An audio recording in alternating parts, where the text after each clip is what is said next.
Pleasure for me to welcome you all here today. I have the honor of introducing the 71st Secretary of State and my boss, Antony Blinken.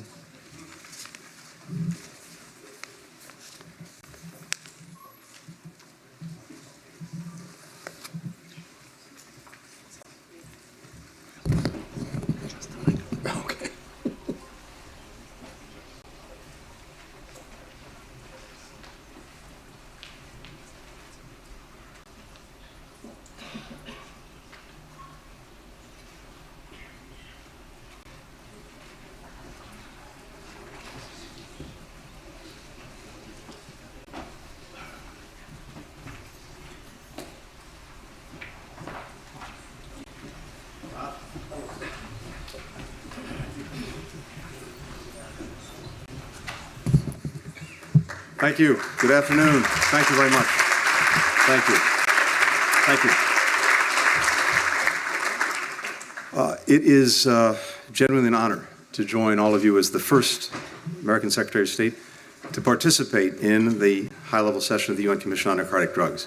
And I'm joined today by the most senior delegation the United States government has ever sent to this gathering. Agencies, Health and Human Services, Homeland Security, Justice, Drug Policy, Drug Enforcement.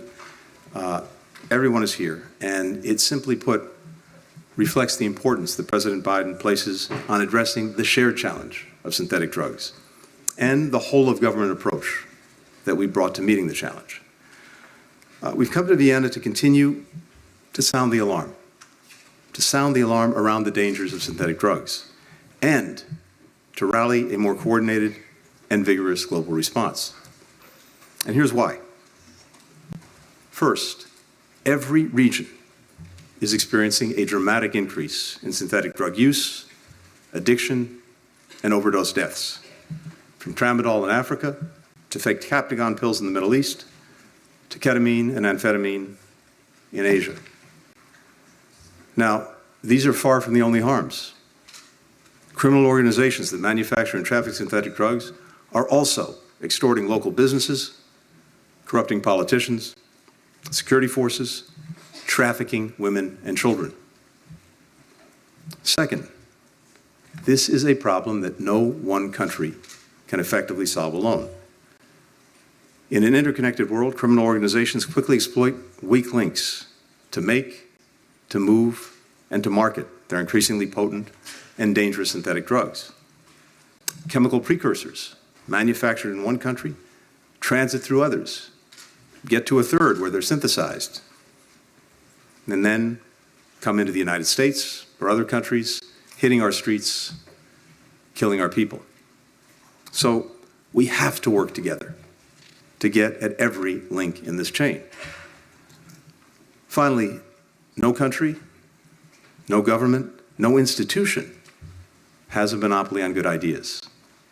Innovative solutions are being tried. They're being tested everywhere.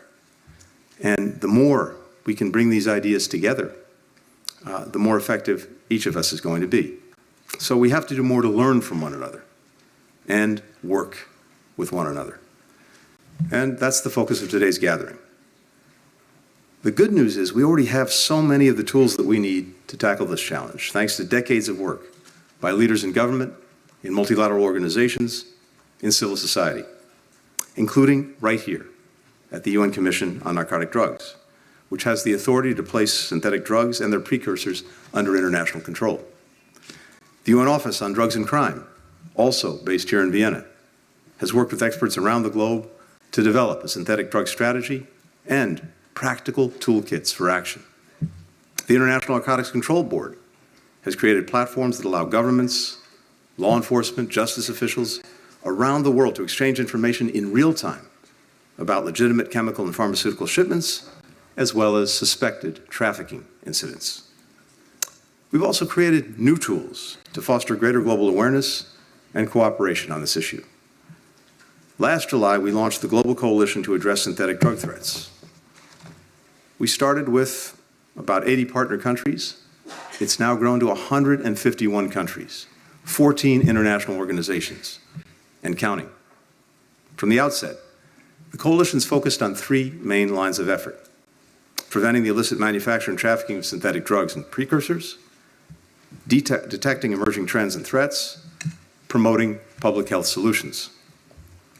In this short space of time since July, when the coalition came together, we've held 70 working group sessions with more than 1,500 participants, including public health experts, law enforcement officers, diplomats, civil society leaders. In all, the working sessions generated more than 120 proposals for programs, for policies, for actions. Nearly all of them now searchable on the coalition's website. And let me just give you a couple of quick examples. Training countries in how to safely dispose of seized precursor chemicals, and how to collect evidence from clandestine labs that can be used to prosecute criminal groups. Deepening awareness among and coordination with private sector partners, particularly online platforms in the manufacturing and shipping sectors. Funding laboratories and trainings for experts in countries that lack the capacity to analyze new synthetic drugs. Identifying better treatments for addiction to stimulants, the most widely used synthetic drug with some 80 million users annually. Now we're bringing the coalition to a new stage. We're asking every member of the coalition and every government, every institution, every organization here today to make concrete commitments to address the crisis. That could be passing new laws and regulations, implementing new policies, funding new research, or acting on any one of the 120 initiatives recommended by the coalition's working groups. And because countries have different needs, different capacities, different resources, we will work to marshal support to help countries that have the will to take action, but lack the resources to do it. Here's what the United States will do to support these collective efforts. In September, we committed $100 million to fund global efforts aimed at tackling synthetic drug threats. Given the ongoing urgency of this threat, today we're committing to work with our Congress to significantly expand that support with an additional $170 million next year. We'll continue to put more resources than ever before into addressing the challenge at home, such as our efforts to significantly increase access to naloxone and to prevent overdose deaths as part of a broader health-centric approach for people who use drugs. I mentioned a short while ago that for the first time, the resources we're dedicating to dealing with the demand side will surpass those that we're dedicating to addressing the supply side. We are stepping up to our responsibilities. Over the last 3 years, President Biden has programmed $170 billion to counter narcotic threats. And again, so much of that is at home, public awareness, public health, prevention, treatment. We'll leverage all of these tools to target key drivers of the challenge, such as the request we put forward internationally to control 2 additional precursors of synthetic opioids.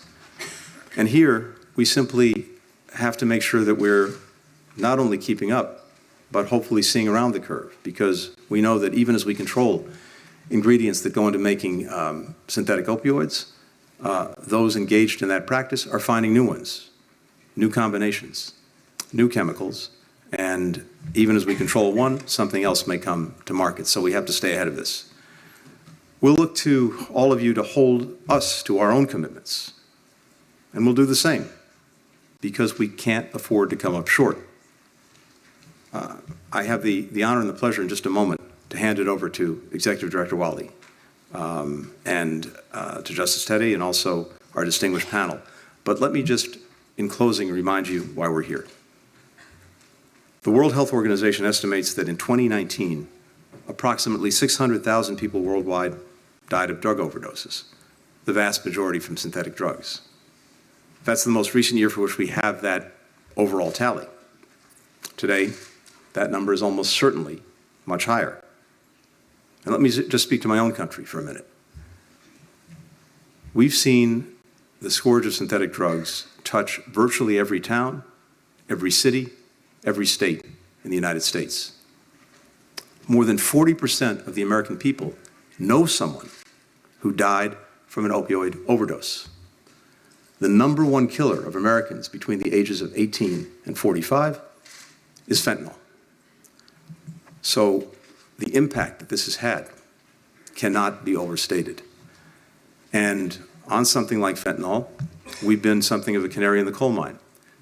It hit us hard, it hit us first, but now we're seeing as markets are saturated, criminal enterprises trying to make markets in other parts of the world. And so what came to us one day, alas, may be coming to you another. And of course, there are many other synthetic drugs that are already afflicting so many countries in this room.